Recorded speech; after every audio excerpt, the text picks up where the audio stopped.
Dentro del 25 aniversario de la UIA, de la Universidad Internacional de las Américas, se encuentra con nosotros el doctor Andrés Oppenheimer, quien es columnista del Miami Herald y presentador del programa Oppenheimer Presenta. Gracias por estar con nosotros, doctor. Muchísimas gracias a la Universidad Internacional de las Américas por invitarme, me encantó estar con ustedes. Doctor, gracias por su participación en esta invitación, es de verdad un honor. Hace unos 3 años más o menos tuvimos la oportunidad en América Latina de comenzar a oír una expresión que desde muy niño la escuchamos, que era algo así de los cuentos chinos. Y cuando nosotros de niños nos hablaban de cuentos chinos, pensábamos en algo que no era cierto, algo que nos estaban tratando, como decimos aquí, meter el gato por liebre. ¿Cuál es el último cuento chino que nos están metiendo aquí en América Latina?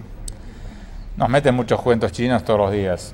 El principal, quizás, es que vamos a poder crecer y reducir la pobreza basado en nuestros recursos naturales. Ese es el cuento chino más grande del mundo, porque estamos viviendo en la era de la economía del conocimiento, de la que hago en mi nuevo libro, en Basta de Historias, y los productos del conocimiento valen muchísimo más que las materias primas. Un ejemplo que di en mi charla en la UIA, no tenemos una taza de café acá, pero si la tuviera, haría la misma demostración que hice. Una taza de café tico que venden en Estados Unidos, ¿qué porcentaje de los $2.80 que pagan por ese café en Estados Unidos vuelve al productor del café costarricense, brasilero o colombiano? 3%. El 97% de lo que se paga por esa taza de café va a los que hicieron la ingeniería genética del café, el procesamiento, la mercadotecnia, etcétera, etcétera. Todos productos de la economía del conocimiento. Hoy día las empresas que producen productos de la economía del conocimiento, como Google, valen más que en la mayoría de nuestros países. Google vale más que Bolivia, que el Producto Bruto de Bolivia. Los hombres más ricos del mundo, ¿quiénes son? Carlos Slim, Warren Buffett, Bill Gates. ¿Qué materia prima venden? Ninguna. Venden productos de la economía del conocimiento. Entonces, los países que cuentan cuentos chinos, haciéndonos creer de que van a crecer y reducir la pobreza vendiendo petróleo, café o esto, nos están engañando. Estamos en otro mundo. Esto nos conecta directamente con el otro tema que usted destaca en su última obra, es el tema de la educación. Y normalmente en nuestros medios, como usted bien señala, hemos puesto mucho énfasis en lo que es las humanidades, la literatura, y está bien eso, pero... Bueno, lo que digo, no en vano le puse el título de Basta de Historias, porque lo que digo es que en América Latina estamos demasiado obsesionados con la historia y demasiado poco obsesionados por el futuro. Estamos desenterrando muertos en todos lados, estamos hablando en la historia. Cuento en el libro la anécdota de cuando llego a Singapur y cambio unos billetes en el aeropuerto y me dan los billetes y veo que digo, caramba, ellos, en los billetes de ellos, en lugar de poner los próceres, como nosotros en nuestros países, incluso Estados Unidos, ellos ponen en los billetes una imagen de una universidad, un profesor, alumnos y abajo una palabra, educación. Nosotros en los billetes ponemos los próceres, nosotros estamos mirando para atrás, ellos están mirando para adelante. Entonces, tenemos que estar un poco menos obsesionados con el pasado y un poco más obsesionados con el futuro. Doctor, usted hablaba ahora de que los estudiantes en el área de sociales duplican por mucho a los estudiantes en el área de ingeniería. ¿Hay alguna razón cultural que explique que en América Latina no se estudia las ingenierías, el área de las matemáticas, y en Asia sí? Sí, puede ser que idealicemos un poco al intelectual francés que fuma pipa, ¿no? Y idealicemos demasiado poco al estudiante que gana la Olimpiada de Matemáticas. En todos estos países asiáticos, por ejemplo, los presidentes son ingenieros, en nuestros países son abogados. En todos estos países se glorifica al estudiante de ciencias, de matemáticas, que gana una competencia, que sale primero en su clase. Nosotros valoramos al futbolista, al cantante, al filósofo, ¿no? Pero creo que eso tiene que cambiar. Y está empezando a cambiar en algunos países. Por ejemplo, en Brasil, este año, el gobierno anunció que va a becar a 100.000 egresados universitarios para hacer sus maestrías y doctorados en las mejores universidades del mundo. Pero no van a becar al sociólogo, van a becar al ingeniero, al biólogo, al científico. Chile lo mismo. Chile está becando 6.500 graduados universitarios para hacer doctorados en las mejores universidades del mundo.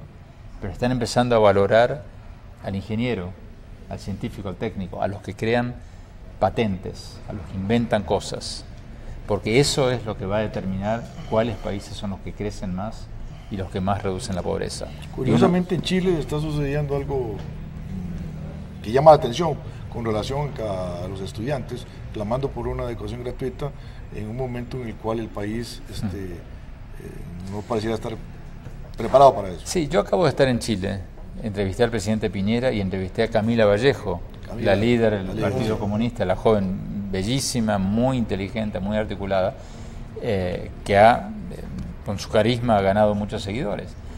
Hay un tema en que los estudiantes tienen razón.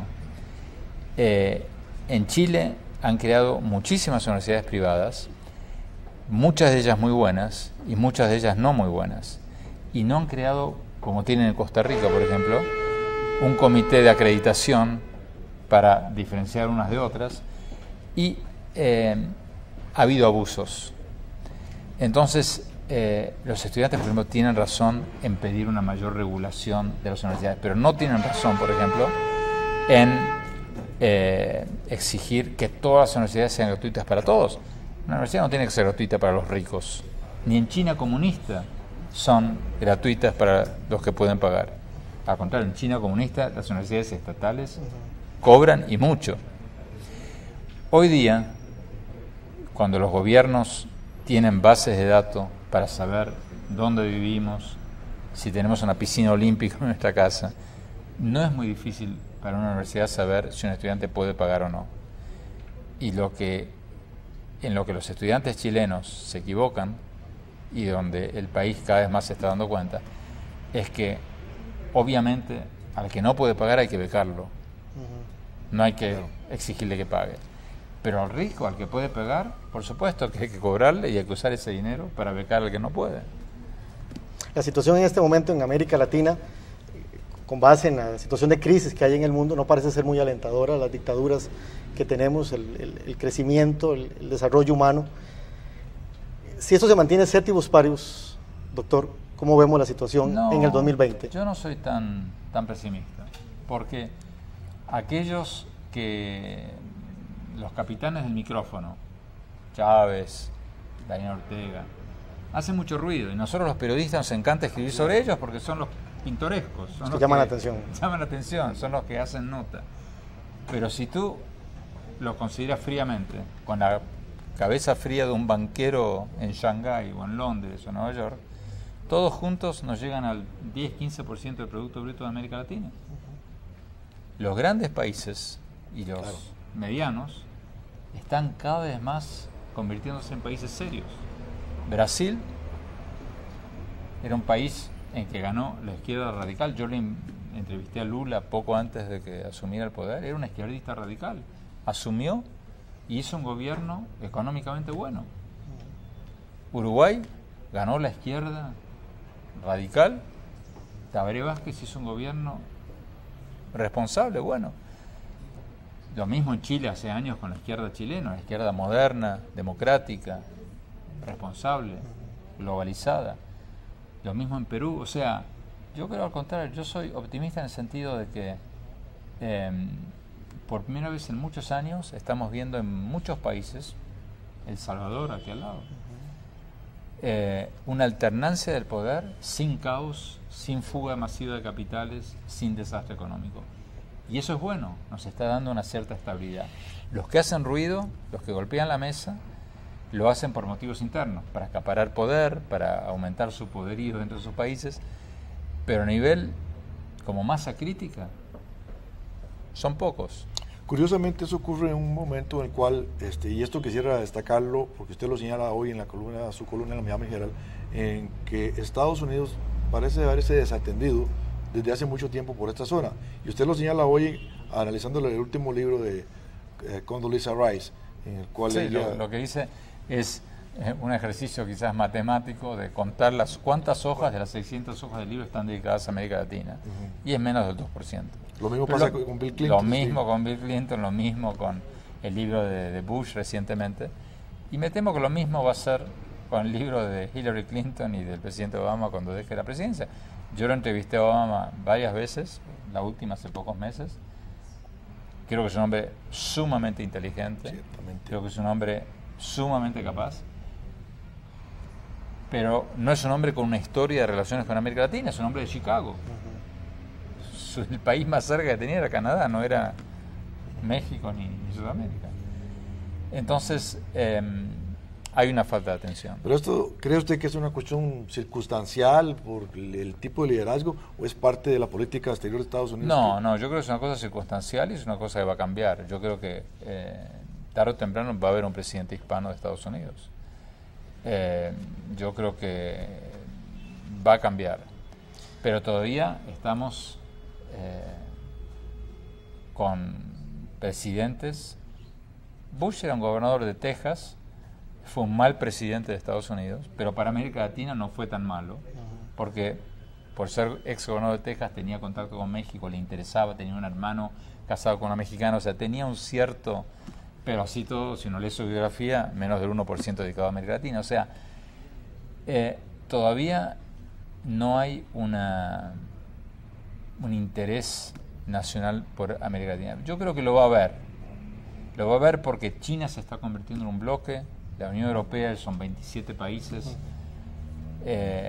Creo que tarde o temprano Estados Unidos se va a dar cuenta que su vecindario natural es este, pero todavía no pasa. Sería una mentira y una ilusión decir que está pasando.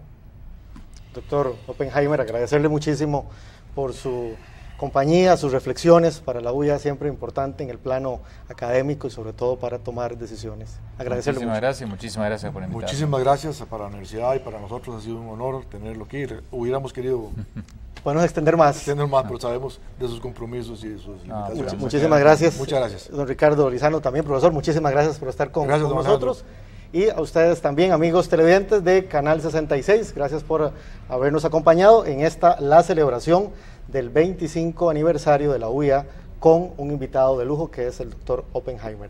Muchísimas gracias y continúe usted en compañía de Canal 66.